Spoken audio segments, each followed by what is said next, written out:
성적 판타지를 실현하고 용돈까지 벌 수 있다는 그 고액 알바에 미끼를 던지니까 너무 쉽게 문 거잖아요. 게다가 이런 알바를 했다가 내가 당했다라고 하면 부끄러워서 제대로 신고조차 못한다고 합니다. 이런 점까지 보이스피싱 조직은 미리 내다보고 범죄를 설계한 거죠. 이 모든 범죄를 중년 여성이 설계했다고 처음엔 그랬대요. 근데 알고 보니까 23세의 중국 국적의 남성이었었습니다. 그러니까 성별까지 바꾸면서 아주 제대로 낚은 거죠. 한번 범행에 성공하면 더 위험한 범죄로 뛰어들 수 있거든요. 바로 이들처럼 말이죠.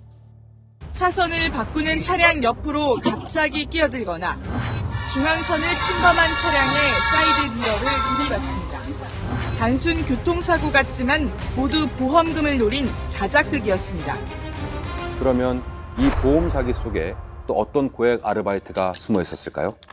바로 마네킹 알바라고 하는데요. 마네킹 알바라고 하니까 무슨 쇼핑몰이나 이런 데서 왜 피팅 모델 같은 느낌 들잖아요. 네.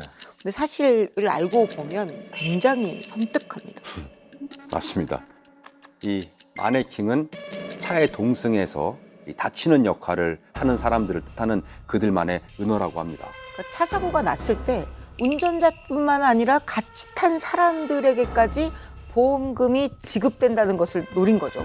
그래서 자동차에 사람을 가득 채워 앉힙니다. 그리고 나서 사고를 내왔던 거예요.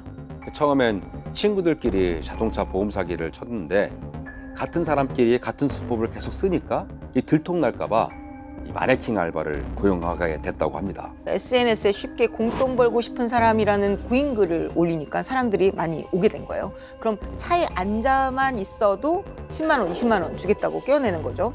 나중에는 경찰에서 조사가 들어오면 같이 놀러 갔다고 하고 또 자고 있어서 아무것도 모른다고 그렇게 말하라고 하면서 일종의 사전 교육까지 시켰다고 합니다.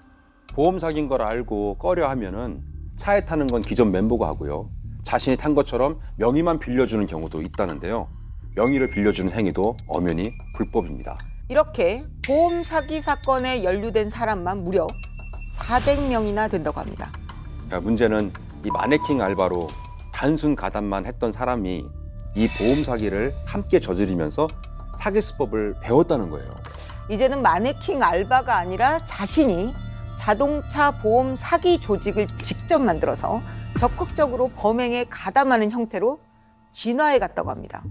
20대 애들이 하룻밤 클럽에 가서 즐겁게 놀고 싶으면 렌트카를 빌려서 보험 사기를 저지를 정도였다고 하니까 이 보험 사기가 범죄가 아닌 놀이가 된 거죠. 심지어는 대놓고 이렇게 범행을 모의를 하기도 하는데 경상권 자차 뒤쿵합니다. 이런 식으로요. 이런 식의 글을 올리는데 이 뒤쿵이 뭔지 아세요? 뒤에서? 그렇죠. 뒤에서 쿵 들이받는다는 뜻이래요. 이들의 수법을 보고 마네킹 알바를 했다가 직접 보험 사기를 설계하면서 마치 점조직처럼 사기 수법이 확산됐다고 합니다. 결국 자동차 보험 사기를 설계한 주범들에게 실형이 선고가 됐고요. 그런데요. 문제는 내가 모르고 한 짓이더라도 처벌을 면하기 어렵다는 거예요. 초범이라도 수거책, 인출책 이런 보이스피싱 말단 조직원에게도요. 엄중한 처벌을 내린다고 합니다. 2, 3일만 관여해도 사기죄, 사문서 위조죄로 징역을 살 수 있는 겁니다. 오히려 주범에게 이용만 당하고 배상 책임까지 떠안아야 되는 그런 경우가 있다고 해요. 사건을 지휘하고 조직을 운영하는 주범들이 잡히는 경우는요. 2.1%에 불과하다고 합니다. 고액의 아르바이트라고 해서 했다가 오히려 합의금을 물어주면서 더 큰 돈을 잃게 되는 겁니다.